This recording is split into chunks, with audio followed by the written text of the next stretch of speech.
Tadi kita sudah disebut bahwa acara seperti ini pernah dilakukan tahun 94. Berarti 32 tahun yang lalu. Ya lumayan, cukup bersejarah. Tentunya saya menyambut bahagia dan merasa sangat bangga atas yang kita hasilkan hari ini dengan peresmian ini, dan saya ucapkan terima kasih kepada semua unsur, semua pihak, semua jajaran personelia yang bekerja keras sehingga kita berhasil mencapai hal ini.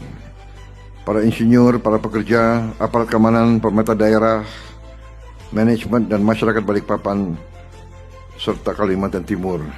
Ini adalah prestasi yang sangat penting bagi negara dan bangsa.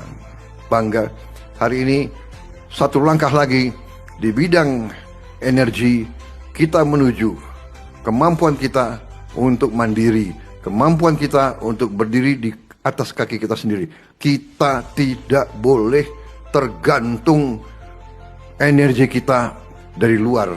Kalau kita tidak kuat, tapi kita kaya, bisa-bisa kekayaan kita direbut. Karena itu kita harus bekerja keras